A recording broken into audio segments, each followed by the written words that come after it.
Hi friends, welcome back to the channel. If you're new here, welcome. My name is Queen Alita. Today is actually Wednesday. Yesterday I did the Wednesday theme song and I don't know why I thought it was Wednesday. I can't even lie. But anyway, today's Wednesday and I've got a word to share with you guys that is very serious.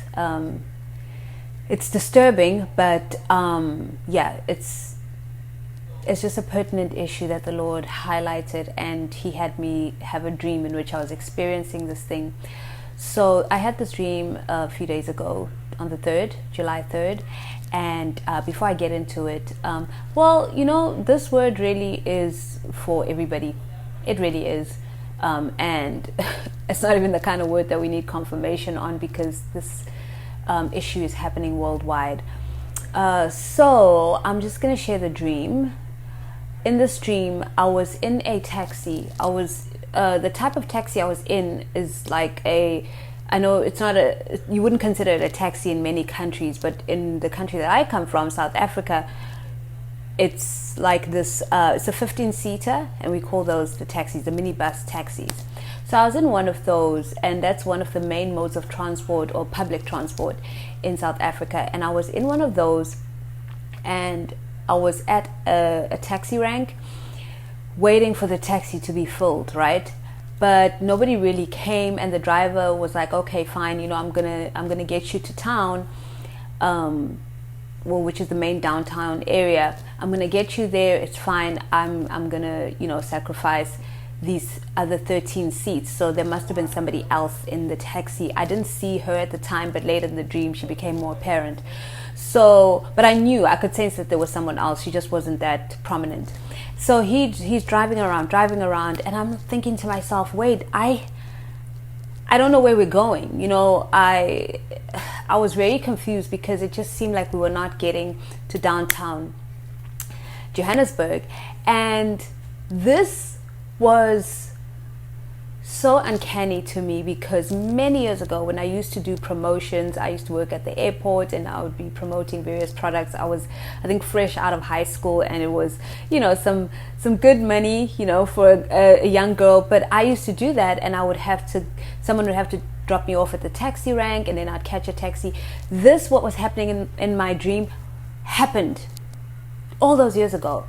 It was many years ago, and it was exactly how it happened, where I got into this taxi and the taxi driver said, okay, I'm going to town, but he didn't.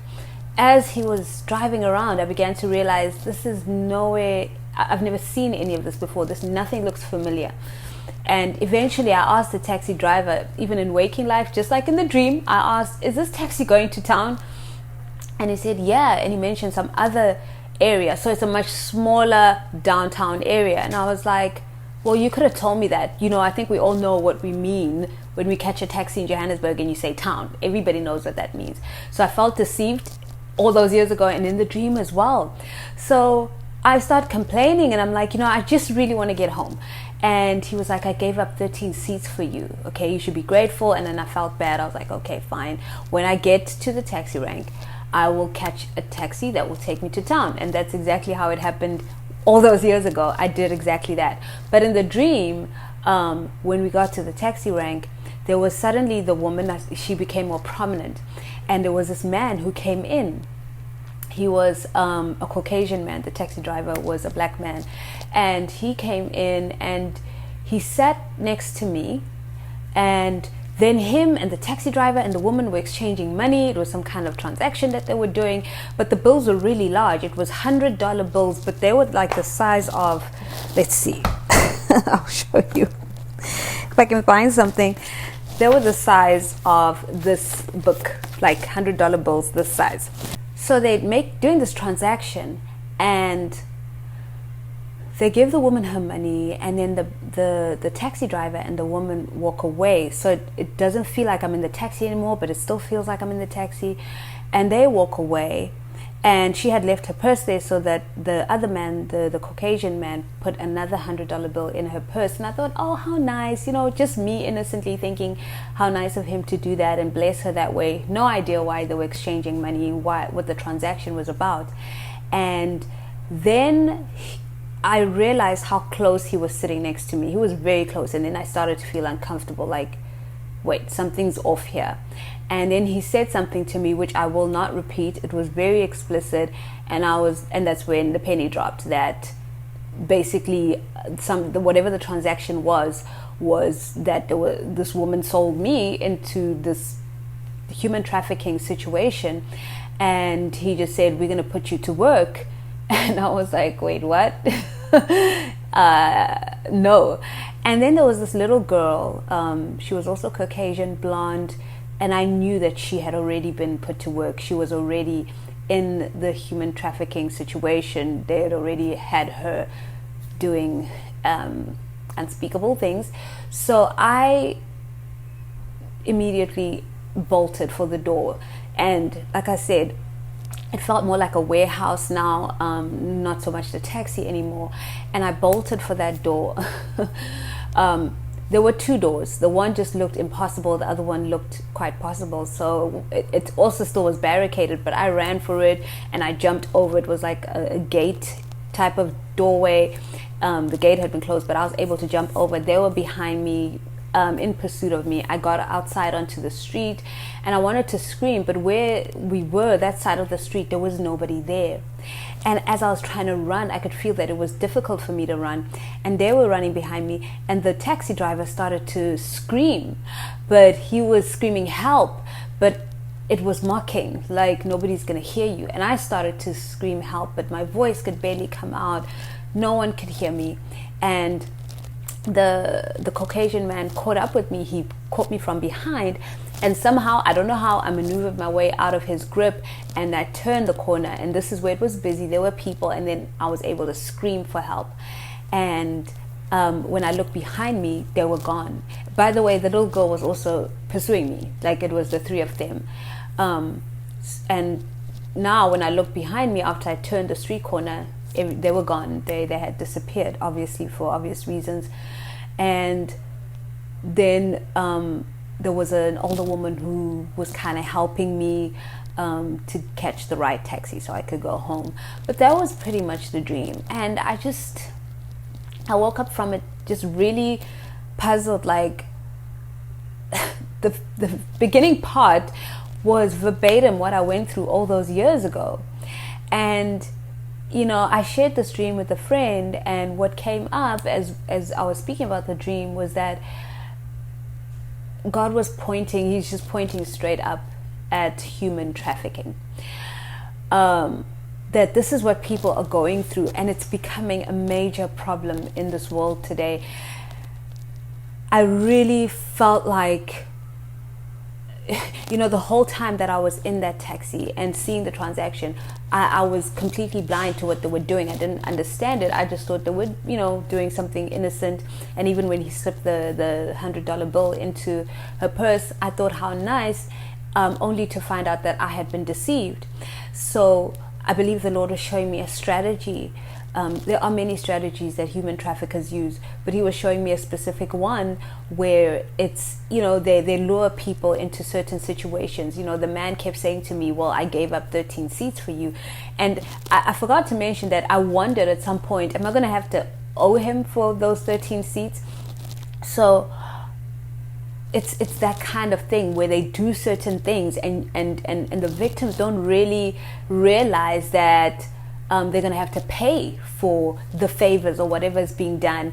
And that's what was going to happen to me. It's like, we're going to put you to work because you owe us. We gave up 13 seats. 13 people could have been sitting here, including you and the other lady. We lost out on money. You're going to have to pay us back. So I believe God is highlighting the horrors of human trafficking and what's happening in the world today and how intense it's becoming. The other day I was speaking to my sister, and she said, you know, they were at church and they started to pray for a certain country. I forget which country it is in Africa, where it's becoming more and more of a problem. And at first I thought maybe this dream was for South Africa only, but the Lord dropped in my spirit, this is a worldwide issue. It is rife all over the world. Children, women are being just kidnapped in just the most inconspicuous circumstances, you know, them not knowing, just innocence, and sometimes just grabbed off the street. And I believe he's calling us into a time of prayer, to just pray in whatever way the Lord leads you. I'm not sure if it's a warfare thing, dealing with the principalities in the areas that we're in, but I believe the Lord is saying we need to focus on this and start praying. Even if we just start with prayers of, God, guide us, show us what we need to do. How do we need to be praying over this situation? What part can I play in this, in helping people, in reducing this, in coming against this?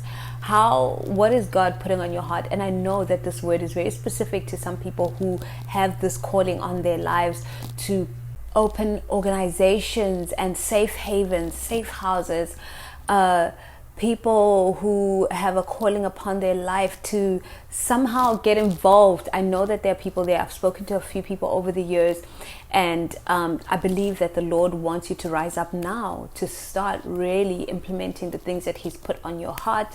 Of course, please pray about it if that is you, if that is the ministry God is calling you into. But I believe that this word is for everybody, because we can all at least pray, and not just pray and move on, but pray and seek God on what can I do? How can I make a difference? For some of you, God will just say, I just want you to stay in prayer, stay in prayer. Just keep praying. For others, God is going to drop different things into your spirit.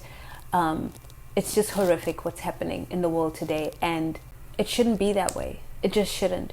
And we have the power. We have authority in this world. We have been given the power and the authority. People will tend to say that, oh, Satan rules the world. He doesn't rule the earth, if that makes sense. He rules the system. The system is his doing. We can come against that in prayer, in however else God wants us to do it. So this is not his territory, okay? Earth is not his territory. It is God's. He created it. Everything belongs to God. And we can deal with those principalities as we are led by the Lord. Never go into warfare unless you are led by the Lord. Not because it's scary or anything like that, but everything must be God-led, right? So we have that authority. I put out the word yesterday about authority in our personal lives. And the Lord is saying we need to go beyond that, think outside of ourselves. People are being kidnapped every day, and we need to rise up in one voice as his church and come against that, come against this evil that the enemy is doing. So that's the word for today, friends. I just really encourage you to go and just pray about what your part is in fighting this.